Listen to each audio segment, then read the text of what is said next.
Hai semuanya, balik lagi sama Calon Sarjana. Kali ini kita akan merilis daftar 5 YouTuber serta artis yang berakhir begitu mengenaskan setelah dibunuh oleh para fansnya. Penasaran dengan kisahnya? So, let's check this out. Nomor 5, Christina Grimmie. Kita mulai kali ini dengan kasusnya Christina Grimmie, yang mana merupakan seorang penyanyi berbakat dan seorang YouTuber yang hidupnya berakhir dengan sangat tragis tuh teman-teman. Nah, bakatnya pun telah disadari oleh ayahnya tuh guys sejak umur 6 tahun dalam beberapa kesempatan mengisi acara di gereja. Hingga akhirnya takdir menuntunnya untuk upload cover lagunya ke YouTube dan namanya semakin meledak saat menyanyikan lagu Party in the USA.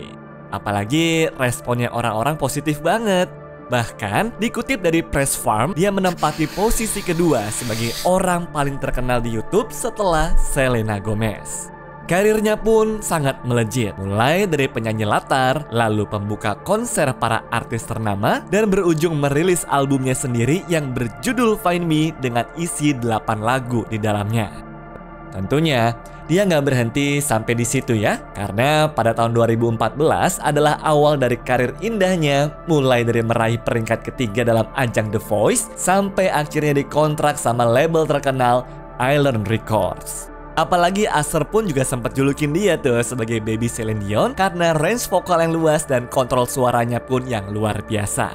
Namun sayangnya guys, pada tanggal 10 Juni tahun 2016, hari itu malah menjadi hari terakhirnya. Jadi di saat Christina melakukan meet and greet, di antara fans yang hadir ada seorang pria bernama Kevin James Loibl yang terlihat seperti malu-malu pada saat bertemu.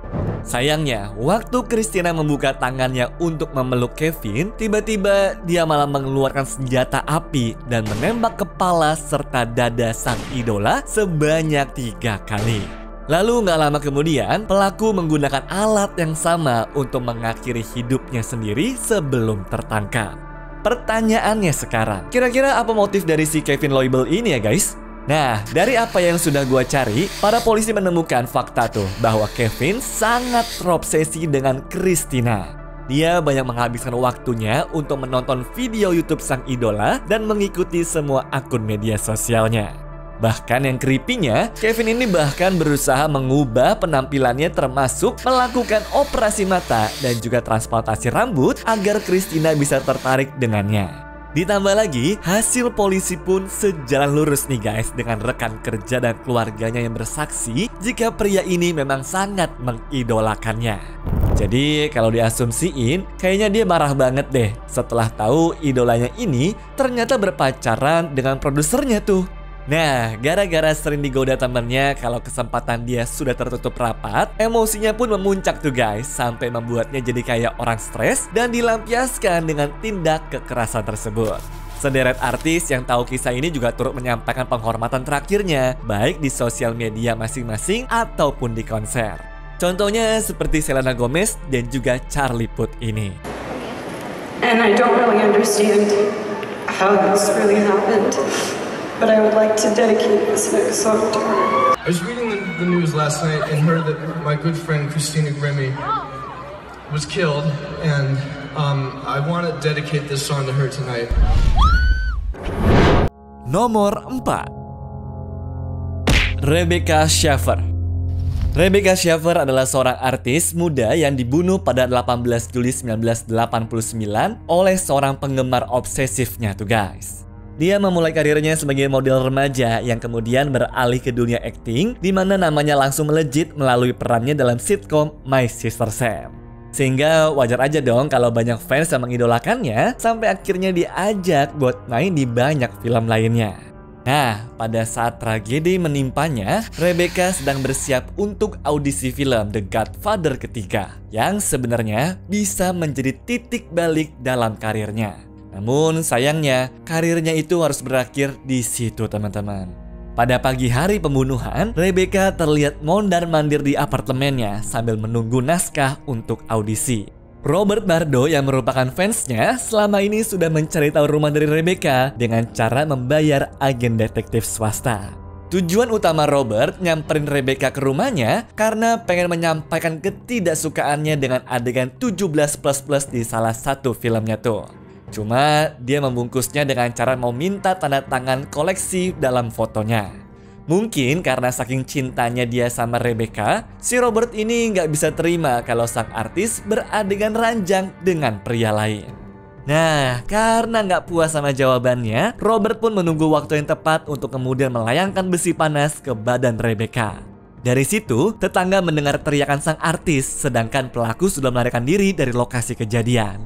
Beruntungnya, dia berhasil ditemukan nggak jauh dari tempat insiden itu dan ditangkap atas perbuatannya tersebut. Gara-gara kejadian ini, sang pelaku dijatuhi hukuman seumur hidup tanpa adanya kemungkinan pembebasan bersyarat. Tapi kasus itu juga membuat undang-undang di California diubah demi mencegah terjadinya pembuntutan yang tidak diinginkan oleh siapapun. Soalnya nih, ternyata selain Rebecca, ada beberapa korban lagi yang sudah menjadi incerannya si Robert. Seperti Samantha Smith, lalu penyanyi pop bernama Debbie Gibson, dan Tiffany. Nomor 3. Dimebag Darrell. Bayangkan deh guys, kalian nih lagi asik nonton band favorit kalian, terus tiba-tiba terdengar ada suara tembakan yang bikin gitaris idola kita itu tergeletak. Inilah yang terjadi pada tanggal 8 Desember tahun 2004 saat gitaris legendaris dari band Pantera meninggal di atas panggung. Jadi buat yang belum tahu band ini, kita ceritain dulu kali ya. Kesuksesan band Pantera di tahun 80-an lalu gak terlepas oleh pengaruh seorang Dimebag Darrell. Saat namanya terkenal, pastinya muncul juga para fans fanatik yang akan membela mati-matian personel band yang jadi idolanya. Kesuksesan Dimebag pun tercermin tuh dari 9 album yang dikeluarkan oleh Pantera yang mana masih didengarkan hingga saat ini. Nah sayangnya, ketika band Pantera memutuskan untuk bubar di tahun 2003, jelas banyak penggemar yang sangat kecewa. Salah satunya adalah Nathan Gale, seorang marinir yang memiliki gangguan mental. Dikutip dari artikelnya Rolling Stone, dia mengira tuh bahwa sang gitaris ini yang menjadi dalang utama karena memiliki band baru bernama Damage Plan. Soalnya, menurut beberapa saksi di lokasi kejadian, Gale ini sempat berteriak, "Dimebag memecah belah Pantera." Sebelum akhirnya dilepaskan 5 tembakan ke arah kepala Dimebag. Sangat disayangkan sih. Menurut gue, kok bisa ada orang yang masuk dan naik ke atas panggung saat band sebesar Pantera ini lagi main? Yang menyedihkannya lagi, korban dari kekerasan Gale ini gak cuma Dimebag doang guys. Total, ada 5 orang yang menjadi korbannya. Dan menurut para saksi mata, meskipun kejadiannya hanya 5 menit, tapi menjadi malam paling mengerikan yang pernah mereka rasakan.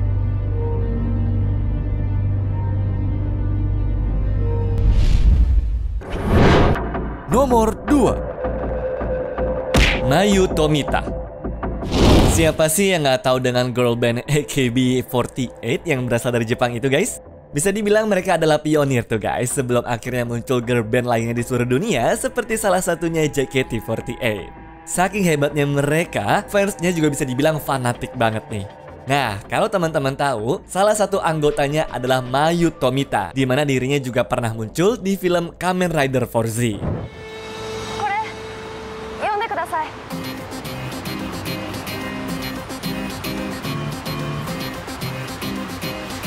Nah, lagi-lagi nih, ada sosok fans fanatik yang sampai mengirimkan hadiah-hadiah seperti buku dan jam tangan. Bahkan, sampai pernah tuh menyatakan cintanya. Dan pria tersebut adalah Tomohiro Iwazaki. Kita kalau dikasih hadiah mungkin seneng kan? Cuma kalian bayangin deh, setiap hari di rumahnya kalian tuh ada paket dari orang gak dikenal. Pasti bakalan risih banget dan mikir, dari mana coba tahu alamat rumah? Ya kan? Nah, Mayu yang merasa tidak nyaman akhirnya mengembalikan barang-barang itu, dan hal inilah yang membuat Tomohiro menjadi dendam. Dia mulai meneror idolanya melalui Twitter dengan lebih dari 400 ancaman kematian. Nasnya, sekitar pukul 17:05 waktu Jepang, Tomohiro nih guys menghadang Mayu di depan venue konser untuk menanyakan kejelasan kenapa barang-barangnya dikembaliin. Karena jawaban Mayu tidak sesuai dengan harapan Tomohiro, dia pun langsung mengeluarkan pisau sepanjang 8,2 cm dan menusuk idolanya sebanyak 61 kali di bagian dada dan di bagian lehernya sambil berteriak, "Kamu harus mati, kamu harus mati, kamu harus mati." Beruntung tuh guys, ada orang yang mendengar teriakan Mayu sehingga Tomohiro berhasil diamankan dan Mayu pun segera dilarikan ke rumah sakit. Ya, meskipun organ vitalnya tidak terluka, Mayu tetap mengalami koma selama 2 minggu akibat luka tusukan yang begitu banyaknya di bagian muka, leher, punggung, dan juga lengan. Nah, akibat dari insiden ini, Tomohiro pun dijatuhi hukuman 14,5 tahun penjara atas percobaan pembunuhan. Lalu, dari kasus tersebut, pemerintah Jepang langsung merevisi undang-undang anti-stalking dan memasukkan pasal tentang kekerasan online di dalamnya. 3 tahun berselang, Mayu nggak tinggal diam nih guys. Dirinya menggugat ganti rugi sebesar 10,6 miliar rupiah kepada pemerintah Jepang karena dinilai gagal memberikan perlindungan yang cukup layak, hingga menyebabkan cacat serta stres yang sangat berat. Ya, mau berapapun uangnya, sebenarnya tetap nggak akan pernah bisa buat gantiin kehidupannya sih. Semoga kelalaian yang dilakukan oleh pemerintah Jepang, di mana mereka tuh abai sama laporan yang dibuat Mayu, gak terulang sama orang lain deh ya. Nomor 1. John Lennon. Kematian seorang John Lennon di depan apartemennya mengundang banyak tanda tanya tuh bagi orang-orang yang tahu akan kisahnya. Apalagi sang pelaku yaitu Mark David Chapman tidak beranjak sedikit pun guys dari lokasi kejadian hingga polisi datang. Kemarahan David Chapman sebenarnya bermula karena pernyataan John Lennon yang mengatakan kalau The Beatles jauh lebih terkenal daripada Tuhan. Nah, pernyataan tersebut mengundang amarah banyak orang. Bahkan membuat John Lennon pun sempat meminta maaf tuh. Sayangnya, permintaan maaf tersebut masih menyisakan dendam bagi sebagian orang, termasuk Mark David Chapman ini. Kejadiannya cukup tragis sih guys. Saat lagi berangkat ke studio, Mark sempat meminta tanda tangan Lennon untuk koleksi album Double Fantasy. Di momen tersebut, Lennon pun dengan ramah memberikan tanda tangannya, di mana tanpa menyadari kalau orang inilah yang akan menjadi pembunuhnya dalam beberapa jam ke depan. Tepat pukul 10.50 malam, Lennon dan Yoko yang berjalan kembali ke apartemen bertemu lagi tuh guys dengan David Chapman yang sedang memegang pistol revolver langsung mengeksekusinya di tempat. Di saat itulah dia menembakkan 5 peluru ke arah Lennon, di mana 4 peluru diantaranya berujung masuk ke tubuhnya. Nah, kalau biasanya setelah membunuh orang pelakunya bakalan kabur, Chapman ini berbeda. Dia justru tetap berdiri di tempat kejadian sampai para polisi datang tuh guys. Kalian pasti bakalan kaget sih kalau ngeliat fakta tentang si Chapman ini. Dia bisa dibilang ngefans banget tuh sama The Beatles dan John Lennon sejak kecil dan sudah merencanakan pembunuhan tersebut selama beberapa bulan. Motif pembunuhannya pun aneh banget kalau gue pikir-pikir ya. Masa dia ngelakuin ini semua cuma untuk terkenal dan cemburu dengan gaya hidupnya si John Lennon? Mungkin itulah guys alasannya juga kenapa dia nggak kabur setelah melakukan kejahatannya. Ya bener sih langsung terkenal, tapi dia harus mendekam di penjara selama 20 tahun atau bahkan sampai seumur hidupnya tuh guys. Namun kayaknya sih menurut gue bakal seumur hidup ya. Soalnya dia udah 13 kali mengajukan pembebasan bersyarat tapi selalu ditolak sama pengadilan. Please banget ya guys, kalau ngefans tuh jangan gini-gini banget lah.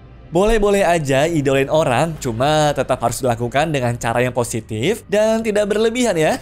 Karena pada dasarnya, sehebat apapun mereka semua, namanya manusia kan pasti punya kekurangan yang mungkin akan ngebuat marah para fansnya.